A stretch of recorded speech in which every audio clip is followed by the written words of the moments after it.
Investment journey start ചെയ്യാൻ ആഗ്രഹിക്കുന്ന എല്ലാ ആൾക്കാർക്കും ആദ്യം ഒരു എൻട്രി എടുക്കാൻ പറ്റുക അല്ലെങ്കിൽ ഇങ്ങനെ ചെയ്യാൻ പോകുന്ന എല്ലാ ആൾക്കാരും ഫസ്റ്റ് തിങ്ക് ചെയ്യുന്ന ഒരു ഓപ്ഷനാണ് മ്യൂച്വൽ ഫണ്ട്സ് എന്ന് പറയുന്നത്.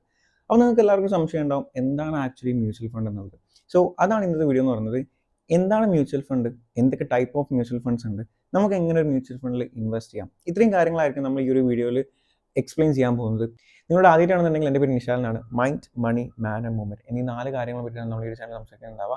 ഇന്ന് നമ്മൾ മണി റിലേറ്റഡ് ആയിട്ടുള്ള ഒരു കാര്യം സംസാരിക്കുന്നത്. So without wasting any time let's begin. ഞാൻ ആദ്യം തന്നെ പറഞ്ഞൊരു കാര്യമാണ്, സ്റ്റോക്ക് മാർക്കറ്റിലേക്ക് അല്ലെങ്കിൽ ഇൻവെസ്റ്റ്മെന്റ് എന്ന ജേണിയിലേക്ക് വരുന്ന സമയത്ത് നമ്മളെല്ലാവരും ആദ്യം തിങ്ക് ചെയ്യുന്ന ഒരു ഓപ്ഷനാണ് മ്യൂച്വൽ ഫണ്ട് എന്ന് പറയുന്നത്. സോ എന്താണ് മ്യൂച്വൽ ഫണ്ട്? ഞാൻ ആദ്യം മ്യൂച്വൽ ഫണ്ടിൻ്റെ ഒരു കറക്റ്റ് ഡെഫിനേഷൻ എനിക്ക് വായിച്ചു തരാം. Okay, a mutual fund is a way to invest your money along with other people in a large pool managed by experts.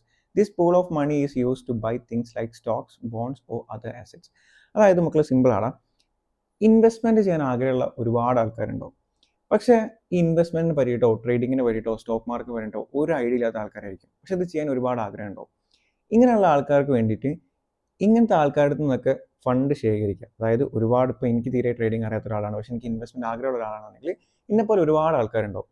അപ്പോൾ ഇങ്ങനത്തെ ഒരുപാട് ആൾക്കാരിൽ നിന്ന് അവർക്ക് പറ്റുന്ന ഒരു എമൗണ്ട് എന്താക്കുക, നമ്മൾ കളക്ട് ചെയ്തിട്ട് ആ എമൗണ്ട് ട്രേഡിങ്ങിൽ എക്സ്പേർട്ട് ആയിട്ടുള്ള, ആ ഒരു ഇൻവെസ്റ്റ്മെൻറ്റിലൊക്കെ എക്സ്പേർട്ട് ആയിട്ടുള്ള, വർഷങ്ങളുള്ള എക്സ്പീരിയൻസ്ഡ് ആയിട്ടുള്ള ഒരു ഫണ്ട് മാനേജർ എന്ന ഒരാളുണ്ട്.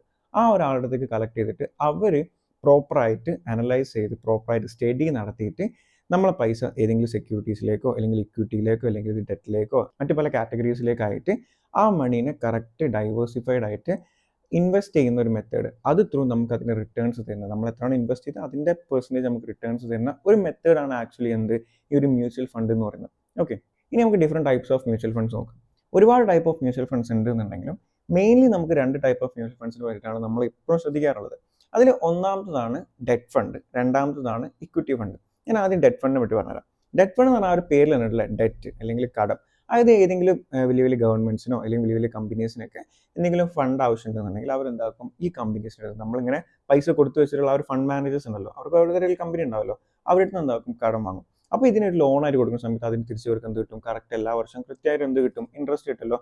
അപ്പോൾ ആ ഇൻട്രസ്റ്റ് വെച്ചിട്ട് അല്ലെങ്കിൽ ആ ടൈപ്പ് ഓഫ് സാധനം വെച്ചിട്ടാണ് നമുക്ക് എന്ത് കിട്ടുക, റിട്ടേൺസ് കിട്ടുക. അപ്പോൾ ഇതിൻ്റെ ഈ ഒരു ഡെറ്റ് ഫണ്ടിൻ്റെ പ്രത്യേകത എന്താ വെച്ചാൽ ലോ റിസ്ക്കും ലോ റിട്ടേൺസും ആയിരിക്കും. കാരണം ഒരു ഫിക്സഡ് ആയിട്ട് മന്ത്ലി അല്ലെങ്കിൽ ഇയർലി നമുക്ക് ഇത്ര ശതമാനം തരുന്നുള്ളത് നമുക്ക് ഓൾമോസ്റ്റ് അതിലെന്താണ് ഫിക്സഡ് ആണ്. ഓക്കെ, അതിലും different types of debt funds ഉണ്ട്. അപ്പോൾ അത് നമ്മൾ നോക്കുന്നില്ല. നമ്മൾ മെയിൻലി ഫോക്കസ് ചെയ്യാൻ പോകുന്നത് ഇവിടെ ഇക്വിറ്റി ഫണ്ടിലാണ്. എന്താണ് ഇക്വിറ്റി ഫണ്ട്? ഇക്വിറ്റി എന്ന് പറഞ്ഞാൽ എന്താ, അല്ലെങ്കിൽ സ്റ്റോക്ക് എന്ന് പറഞ്ഞാൽ എന്താ? അതായത് ഇക്വിറ്റി ഫണ്ട്സ് എന്ന് പറഞ്ഞാൽ മെയിൻലി സ്റ്റോക്കിലാണ് എന്താക്കുക, അവർ ഇൻവെസ്റ്റ് ചെയ്യുക. നമ്മൾ തരുന്ന പൈസ അവരെന്താക്കും, പല പല സ്റ്റോക്കുകൾ, ഒരുപാട് ആയിരക്കണക്കിന് സ്റ്റോക്ക് ഉണ്ട്, അതൊക്കെ സ്റ്റഡി ചെയ്ത് അതിൽ ഏറ്റവും നല്ല സ്റ്റോക്കുകളിലും ഏറ്റവും നല്ല പെർഫോം ചെയ്യുന്നതിലൊക്കെ ഡൈവേഴ്സിഫൈഡ് ആയിട്ട് പല സ്റ്റോക്കുകളായിട്ട് എന്താക്കും, ഇൻവെസ്റ്റ് ചെയ്യുന്ന ഒരു മെത്തേഡാണ് ഇക്വിറ്റി ഫണ്ട് എന്ന് പറയുന്നത്. ഇതിന് പ്രത്യേകം വെച്ചാൽ ഇതിന് നല്ല ലെവലിൽ എന്താണ് ഗ്രോ ചെയ്യാനും അതേപോലെ താഴത്തേക്ക് പോകാൻ ചാൻസ് ഉള്ളതിനെ കൊണ്ട് തന്നെ ഹൈ റിട്ടേൺസും ഹൈ റിസ്ക്കുമാണ്. ഓക്കെ, ഇതിൽ ഇനി ഡിഫറെൻറ്റ് ടൈപ്സ് അല്ലെങ്കിൽ മറ്റേ കാറ്റഗറീസ് നോക്കാം. നമ്മൾ ഇക്വിറ്റി ഫണ്ടിലുള്ള മറ്റേ കാറ്റഗറീസ് നോക്കുകയാണെന്നുണ്ടെങ്കിൽ അതിൽ ഒന്നാണ് large cap, 2 small cap, 3 mid cap. എന്താണ് large cap fund? Market capitalization ഏറ്റവും കൂടുതൽ ടോപ്പ് 100 കമ്പനീസിനാണ് നമ്മൾ ലാർജ് ക്യാപ്പ് ഫണ്ട് എന്ന് വിളിക്കുക. 101 തൊട്ട് 201 വരെ ക്യാപിറ്റലൈസേഷനുള്ള ഏറ്റവും ടോപ്പ് 101 മുതൽ 201 വരെയുള്ള കമ്പനീസ് നമ്മൾ എന്ത് വിളിക്കും, മിഡ് ക്യാപ്പ് എന്ന് വിളിക്കും. അതിനുശേഷമുള്ള ബാക്കി എല്ലാ കമ്പനീസും നമ്മൾ കാറ്റഗറി ചെയ്തിട്ട് സ്മോൾ ക്യാപ്പ് എന്ന് വിളിക്കും. ഓക്കെ, ഈ ഒരു ലാർജ് ക്യാപ്പിന് പ്രത്യേകത എന്താ വെച്ചാൽ ഈ ലാർജ് ക്യാപ്പ് എന്ന് പറഞ്ഞാൽ ഓൾറെഡി ഇവർ ഹൈലി സക്സസ്ഫുൾ ആയിട്ടുള്ള ടോപ്പ് കമ്പനീസ് ആണ്. അപ്പോൾ ഇത് ഇനി വലിയൊരു ഗ്രോത്തിലേക്ക് പോകാനുള്ള ചാൻസ് ഇല്ല, അവർ ഓൾറെഡി ഹൈ ലെവലിൽ നിൽക്കുകയാണ്. അപ്പോൾ അതിനെക്കൊണ്ട് ഓരോ എന്തായാലും ഫിക്സ്ഡ് ആയിട്ടുള്ള റിട്ടേൺസ് ആയിരിക്കും എപ്പോഴും തരിക. അപ്പോൾ അതിൻ്റെ പ്രത്യേകത എന്താ വെച്ചാൽ അതിൽ ലോ റിസ്ക്കും അതുപോലെ തന്നെ ലോ റിട്ടേൺസ് ആയിരിക്കും. മിഡ് ക്യാപ്പിൽ വരികയാണെങ്കിലോ ഇത് ഹൈലി എന്താണ് സക്സസ്ഫുൾ ആയിട്ടുള്ള കമ്പനി അല്ല, എന്നാലും അത്യാവശ്യം നല്ല ലെവലിൽ നിൽക്കുന്ന കമ്പനിയാണ്, പക്ഷെ തീരെ താഴ്ത്തുമല്ല. അതിനെക്കൊണ്ട് തന്നെ ഇതിലെ ഒരു റിസ്ക് എന്ന് പറയുന്നത് എന്തായാലും മീഡിയം ആയിരിക്കും, റിട്ടേൺസ് എന്തായിരിക്കും മീഡിയം ആയിരിക്കും. പക്ഷേ സ്മോൾ ക്യാപ്പ് ഉണ്ടോ ഈ ഒരു കമ്പനി പ്രത്യേകം എന്താ, ഒന്നെങ്കിൽ ഇത് ചിലപ്പോൾ നല്ല രീതിയിലേക്ക് ഗ്രോ ചെയ്യും, ചിലപ്പോൾ ഒറ്റയടിക്ക് ഇല്ലാണ്ടാവാൻ വരെ ചാൻസ് ഉണ്ട്. അതിനെക്കൊണ്ട് തന്നെ ഹൈ റിസ്ക്കും ഹൈ റിട്ടേൺസും ആയിരിക്കും ഈ കമ്പനീസിൻ്റെ സ്പെഷ്യാലിറ്റി എന്ന് പറയുന്നത്. ഇപ്പോൾ ഓൾമോസ്റ്റ് മ്യൂച്വൽ ഫണ്ട് എന്താണെന്നുള്ളതിൻ്റെ ഒരു ബേസിക് ഐഡിയ കിട്ടിയിട്ടുണ്ടാവും. ഇനി എങ്ങനെ നമുക്ക് മ്യൂച്വൽ ഫണ്ടിൽ ഇൻവെസ്റ്റ് ചെയ്യാമെന്നുള്ളതായിരിക്കും ഞാൻ പറയാൻ പോകുന്നത്. നേരെ നമുക്ക് എന്താക്കാം, നമ്മുടെ കമ്പ്യൂട്ടർ സ്ക്രീനിലേക്ക് പോകാം. ഓക്കെ, ഇപ്പോൾ നമ്മളെ കമ്പ്യൂട്ടറിൽ നിങ്ങൾ കാണുന്നത് ഇൻറ്റ് മണി എന്ന് പറഞ്ഞിട്ടുള്ള ഒരു വെബ്സൈറ്റിൻ്റെ അല്ലെങ്കിൽ ഒരു ആപ്ലിക്കേഷൻ, ഇതിൽ മൊബൈൽ ആപ്ലിക്കേഷൻ ഉണ്ട്. ഇതൊരു പെയ്ഡ് പ്രൊമോഷൻ കാര്യങ്ങളൊന്നുമല്ല കേട്ടോ, നമ്മൾ ഏറ്റവും ഒരു അടിപൊളി ഇൻ്റർഫേസ് അതിനെക്കൊണ്ട് എടുത്തുന്നുള്ളൂ. അപ്പോൾ ഈ ഇൻ മണിയിലുള്ള നമുക്ക് എങ്ങനെ സ്റ്റോക്കിൽ ഇൻവെസ്റ്റ് ചെയ്യാം, അല്ലെങ്കിൽ എന്താണ് ലാർജ് ക്യാപ്പ് എന്നൊക്കെ പറഞ്ഞ സാധനം ജസ്റ്റ് ഒന്ന് എക്സ്പ്ലെയിൻ ചെയ്യാനാണ് ഈ ഒരു സോഫ്റ്റ്വെയർ എടുത്തിട്ടുള്ളത്. ഓക്കെ, അപ്പോൾ ഇതിൽ നിങ്ങൾ എടുത്ത് നോക്കി കാണാൻ പറ്റും. മ്യൂച്വൽ ഫണ്ട്സിൻ്റെ ഒരു ഫോൾഡർ എടുത്ത് കഴിഞ്ഞാൽ ഇതിൽ കാണാൻ പറ്റും. ഇതിൽ ഒരുപാട് ടൈപ്പ് ഓഫ് മ്യൂച്വൽ ഫണ്ട് ഉണ്ട്. ഇൻഡെക്സ് ഫണ്ട് ഉണ്ട്, അതുപോലെ തന്നെ ഇക്വിറ്റി ഫണ്ട് ഉണ്ട്, അതുപോലെ തന്നെ ഡെറ്റ് ഫണ്ട് ഉണ്ട്. അങ്ങനെ ഒരുപാട് ടൈപ്സ് ഓഫ് ഫണ്ട് നിങ്ങൾക്ക് ഇവിടെ കാണാൻ പറ്റുന്നുണ്ട് അല്ലേ. ഇതിലിപ്പോൾ എക്സാമ്പിൾ ആയിട്ട് ഞാനിപ്പോൾ ഒരു മിഡ് ക്യാപ്പ് ഫണ്ട് കാണാം. നോട്ടിക്കും മിഡ് ക്യാപ്പ് ഫണ്ട് എന്ന് പറഞ്ഞാൽ എന്താ, 101 തൊട്ടിട്ട് 201 വരെയുള്ള കമ്പനീസ് നമ്മൾ എന്താ വിളിച്ചത് മിഡ് ക്യാപ്പ് ഫണ്ട് എന്നാണ്. അപ്പോൾ അതിൽ എക്സാമ്പിൾ ആയിട്ട് ഞാൻ അങ്ങനെ ഒരു കമ്പനി ഇപ്പോൾ എടുത്തു കഴിഞ്ഞാൽ നമുക്കിത് ഓപ്പൺ ചെയ്ത് നോക്കിയാൽ ഇതിൽ ഒരുപാട് 29ഓളം മ്യൂച്വൽ ഫണ്ടുകൾ നമുക്ക് ഇവിടെ കാണാൻ പറ്റും. ഒരുപാട് സ്റ്റോക്ക് ഉണ്ടെന്ന് പറഞ്ഞ പോലെ തന്നെ ഒരുപാട് മ്യൂച്വൽ ഫണ്ടുകൾ നമുക്കുണ്ട്. അപ്പോൾ ഈ ഒരു മിഡ് ക്യാപ്പിൽ ഇൻവെസ്റ്റ് ചെയ്യുന്ന ഒരുപാട് ഡിഫറെൻ്റ് ആയിട്ടുള്ള കമ്പനീസ് ഉണ്ട്. ഓക്കെ, അപ്പോൾ അതിലിപ്പോൾ എക്സാമ്പിൾ ആയിട്ട് ഏതൊക്കെ ഉണ്ട്, HDFCൻ്റെ ഉണ്ട്, അതുപോലെ തന്നെ കോണ്ടിൻ്റെ ഉണ്ട്, നിപ്പോൺ ഉണ്ട്, ITI ഉണ്ട്, മഹീന്ദ്ര ഉണ്ട്, അങ്ങനെ ഒരുപാട് കമ്പനീസ് ഉണ്ട് അല്ലേ. ഇതിപ്പോൾ എക്സാമ്പിൾ ആയിട്ട് ഞാൻ എന്തെടുക്കുകയാണ്, HDFC മിഡ് ക്യാപ്പ് ഫണ്ട് എടുക്കുകയാണ്. ഇതിലിപ്പോൾ നോക്കുകയാണെങ്കിൽ നമുക്ക് കാണാൻ പറ്റില്ല, ഇവിടെ എന്തുണ്ടാ ഇക്വിറ്റിയിലാണ് ഇത് ഇൻവെസ്റ്റ് ചെയ്യുന്നത് കാണാൻ പറ്റുന്നുണ്ട്. അതുപോലെ തന്നെ ഡയറക്റ്റ് ആണ്. എന്താണ് ഈ ഡയറക്റ്റ്, എന്താണ് ഗ്രോത്ത് എന്നൊക്കെ ഞാൻ വേറെ വീട്ടിൽ പറഞ്ഞുതരാം. പിന്നെ ഇവിടെ എന്തുണ്ടാ മിഡ് ക്യാപ്പ് ഫണ്ട് എന്ന് കാണുന്നുണ്ട് അല്ലേ, അതായത് നമ്മളെ മിഡ് ക്യാപ്പിൽ കാറ്റഗറിയിലുള്ള കമ്പനീസിലാണ് നിൽക്കുന്നത് കാണാൻ പറ്റില്ല. ഇത് നമുക്ക് നോക്കിയാൽ കാണാൻ പറ്റും. നമ്മളെ കഴിഞ്ഞ എത്ര വർഷങ്ങളിലുള്ള ഇതിൻ്റെ ഒരു പെർഫോമൻസ് ആണ് നമുക്കിവിടെ കാണാൻ പറ്റുന്നത് അല്ലേ. ഈ NAV എന്ന് പറഞ്ഞാൽ നമുക്ക് സ്റ്റോക്ക് പ്രൈസ് പോലുള്ള മ്യൂച്വൽ ഫണ്ടിലുള്ള ഒരു സംഭവമാണ്. നിങ്ങൾ കറക്റ്റ് ശ്രദ്ധിക്കേണ്ട ആവശ്യമില്ല, എന്നാലും ഈ ഒരു വീഡിയോയിൽ ഞാൻ അതിനെപ്പറ്റി പറയുന്നില്ല, നമുക്കത് സെപ്പറേറ്റ് പറയാം. ഇതിൽ ചെറിയ ചെറിയ ടേംസിനെ പറ്റി എക്സ്പ്ലെയിൻ ചെയ്യുന്ന സമയത്ത് ഞാൻ ഇതിൽ പറയാം. ഓക്കെ, ഇതിലിപ്പോൾ നമുക്ക് ഏകദേശം കാണാൻ പറ്റും നമ്മൾ സ്റ്റോക്കിൻ്റെ പ്രൈസ് സ്റ്റാർട്ട് ചെയ്യുമ്പോൾ എവിടെയാണ് ഉള്ളത്, അതിൻ്റെ ഗ്രോത്ത് എങ്ങനെയാണെന്ന് കാണുന്ന പോലെ തന്നെ നമുക്ക് നോക്കാൻ വേണ്ടിയുള്ള ഒരു നെയിമാണ് NAV എന്ന് പറയുന്നത്. അപ്പോൾ ഇതിൽ കഴിഞ്ഞ ഒരു വർഷത്തെ റിട്ടേൺസ് നോക്കുകയാണെന്നുണ്ടെങ്കിൽ നമുക്കിവിടെ കാണാൻ പറ്റില്ല. അതായത് ഓൾമോസ്റ്റ് കഴിഞ്ഞ ഒരു വർഷം 165 ഉള്ളത് ഇപ്പോൾ എത്രയാണ്, നേരെ ഇവിടെ കയറി 200 പോയിട്ടുണ്ടായിരുന്നു. പിന്നെ നേരെ 194 നിൽക്കുന്നത് കഴിഞ്ഞ ഒരു വർഷത്തെ റിട്ടേൺസ് എന്ന് പറയുന്നത്. കഴിഞ്ഞ ഒരു 5 ഇയേഴ്സിലെ റിട്ടേൺസ് നോക്കുകയാണെന്നുണ്ടെങ്കിൽ സ്റ്റാർട്ട് ചെയ്തത് തുടങ്ങുക ഓൾമോസ്റ്റ് 59 സ്റ്റാർട്ട് ചെയ്തിട്ട്, അതായത് ഒരു യൂണിറ്റിൻ്റെ അവിടെ പറയുന്നത് നമുക്ക് ഈ ഒരു HDFC മിഡ് ക്യാപ്പ് എന്ന് പറഞ്ഞാൽ ഒരു യൂണിറ്റ് വാങ്ങാനുള്ള പ്രൈസ് പണ്ട് എത്രയായിരുന്നു, 59 ആയിരുന്നു. ഇപ്പോൾ ഓൾമോസ്റ്റ് എത്രയിലേക്ക് എത്തിയിട്ടുണ്ട്, ഒരു 194 ആ ഒരു റേഞ്ചിലേക്ക് എത്തിയിട്ടുണ്ട്. അപ്പോൾ അതാണ് നമുക്ക് ഇവിടെ എന്താക്കാൻ പറ്റുക, കാണാൻ പറ്റുന്നുണ്ടാവുക. അത് കഴിഞ്ഞ് താഴത്തേക്ക് പോകുകയാണെന്നുണ്ടെങ്കിൽ ഇവിടെ കുറച്ച് ടേംസ് കാണാൻ പറ്റും. എക്സ്പെൻസ് റേഷ്യോ, എന്താണ് ഈ എക്സ്പെൻസ് റേഷ്യോ എന്ന് പറഞ്ഞത്, അതായത് നമ്മൾ പറഞ്ഞില്ലേ ഈ ഒരു ഫണ്ട് അല്ലെങ്കിൽ ഈ ഒരു മ്യൂച്വൽ ഫണ്ട് എന്ന് പറഞ്ഞത് നമ്മളിപ്പോഴുള്ള ഒരുപാട് ആൾക്കാരെ ഫണ്ട് കളക്ട് ചെയ്തിട്ട് ഒരു ഫണ്ട് മാനേജർ എന്താക്കുക ചെയ്യുന്നത്, കറക്റ്റ് ഓരോന്ന് സ്റ്റഡി നടത്തി ഓരോ കമ്പനീസിനെ പറ്റി പഠിച്ചിട്ട് എന്താണ് കറക്റ്റ് അവിടെയും ഇവിടെയൊക്കെ ഇൻവെസ്റ്റ് ചെയ്യുന്നതാണ് എന്ത് ഈ ഒരു മ്യൂച്വൽ ഫണ്ട് നമ്മൾ പറയുന്നത്. അപ്പോൾ നമ്മളെപ്പോഴുള്ള ഒരുപാട് ആൾക്കാരെ പൈസ കളക്ട് ചെയ്തിട്ട് ഇതിനെപ്പറ്റി പഠിച്ചിട്ട് ഇതിൽ ഇൻവെസ്റ്റ് ചെയ്യുന്ന ഒരാളുണ്ടല്ലേ, ആ ആൾക്കാണ് നമ്മൾ എന്താ പറയുക, ഫണ്ട് മാനേജർ എന്ന് പറയുക. അപ്പോൾ ഇത് ചെയ്യാൻ വേണ്ടി നമ്മൾ ഇവർക്ക് കൊടുക്കുന്ന ഒരു ചെറിയ ചാർജാണ് ആക്ച്വലി എന്ത് ഈ എക്സ്പെൻസ് റേഷ്യോ എന്ന് പറയുന്നത്. ഇതിലിപ്പോൾ എക്സ്പെൻസ് റേഷ്യോ 0.76% ആണ്. അതായത് എല്ലാ വർഷവും നമ്മൾ എത്രയാണോ മ്യൂച്വൽ ഫണ്ടിലേക്ക് ഇട്ടത് അതിൻ്റെ ഒരു 0.76, അതിപ്പോൾ ഒരു 1% ആണ് ഇപ്പോൾ എക്സ്പെൻസ് റേഷ്യോ എന്ന് കൂട്ടിക്കുക. അപ്പോൾ ഒരു ലക്ഷം നമ്മൾ ഇൻവെസ്റ്റ് ചെയ്യുകയാണെന്നുണ്ടെങ്കിൽ ഒരു വർഷം കൂടുമ്പോൾ അല്ലെങ്കിൽ 1000 രൂപ എന്താക്കും ഇവരെ എക്സ്പെൻസ് റേഷ്യോ ആയിട്ട് എടുക്കും. അപ്പോൾ ഇതിൽ നോക്കുകയാണെങ്കിൽ 1% പോലും ഇല്ല, 0.76 വരുന്നുള്ളൂ. ഓക്കെ, എന്താണ് AUM നോക്കുകയാണെങ്കിൽ അസറ്റ് അണ്ടർ മാനേജ്മെന്റ് ആണ്. അതായത് ഓൾമോസ്റ്റ് 77,967 കോടി രൂപയുടെ അസറ്റ് ഉണ്ടാക്കുന്നുണ്ട് ഇവർ മാനേജ് ചെയ്യുന്നുണ്ട്. അതായത് ഞാനിപ്പോൾ ഇതിലൊരു 1000 ഇൻവെസ്റ്റ് ചെയ്യാണ്, ഇതുപോലെ കോടിക്കണക്കിന് ആൾക്കാർ 1000, 1 ലക്ഷം, 1 കോടി ഇതിലേക്ക് കൊടുത്തിട്ടുണ്ട്.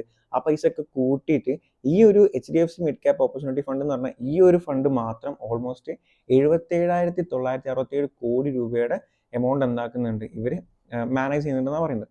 ഓക്കെ, പിന്നെ ഇതിൽ ലോക്ക് ഇൻ പീരീഡ് നോക്കുകയാണെന്നുണ്ടെങ്കിൽ ഇതിൽ നോ ലോക്ക് ഇൻ പീരീഡ് ആണ്. കാരണം കുറച്ച് ഡിഫറെൻറ്റ് ടൈപ്സ് ഓഫ് മ്യൂച്വൽ ഫണ്ടുകളുണ്ട്. ഇപ്പോൾ നമുക്ക് ടാക്സ് സേവിങ് ഫണ്ടുകളൊക്കെ ഉണ്ട്.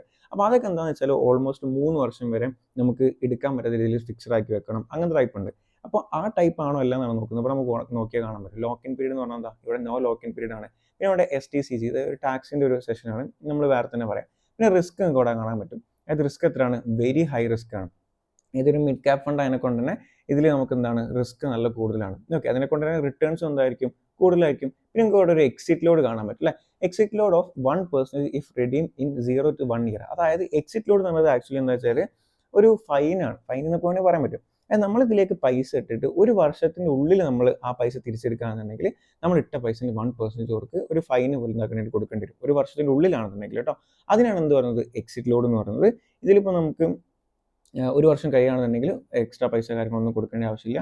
പിന്നെ ഇതിലേക്ക് താഴത്തേക്ക് വരികയാണെന്നുണ്ടെങ്കിൽ നമുക്ക് ഇതിൻ്റെ റിട്ടേൺസ് എത്ര പെർസെൻറ്റേജ് ആണെന്നൊക്കെയുള്ള ഇവിടെ കറക്റ്റ് എന്താക്കാൻ പറ്റും, കാണാൻ പറ്റും. പിന്നെ ഓക്കെ, ഇവിടെ ഇൻട്രസ്റ്റിംഗ് ആയിട്ടൊരു സാധനമുണ്ട്.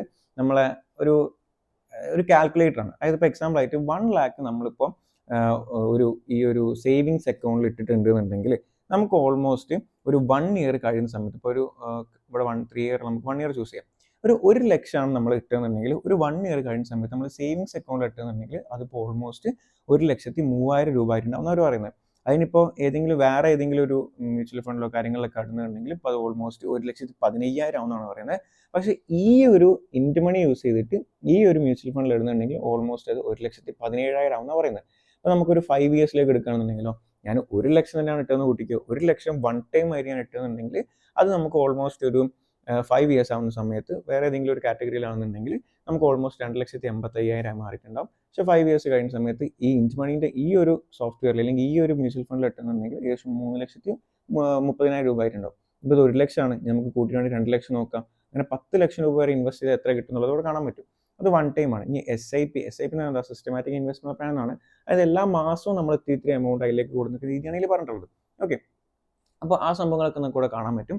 പിന്നെ താഴത്തേക്ക് വരികയാണെങ്കിൽ ഫണ്ട് ഡിസ്ട്രിബ്യൂഷൻ. നിങ്ങളൊരു 1000 റുപ്യ കൊടുത്താൽ ആ 1000 റുപ്യ ഏതൊക്കെ രീതിയിലാണ് ഇവർ പൈസ എവിടേക്കാണ് കൊടുക്കുന്നത് എന്നുള്ളത്, അല്ലെങ്കിൽ ഏതൊക്കെ സ്ഥലത്താണ് ഇവർ ഇൻവെസ്റ്റ് ചെയ്യുന്നത് ഇവിടെ കാണാൻ പറ്റും.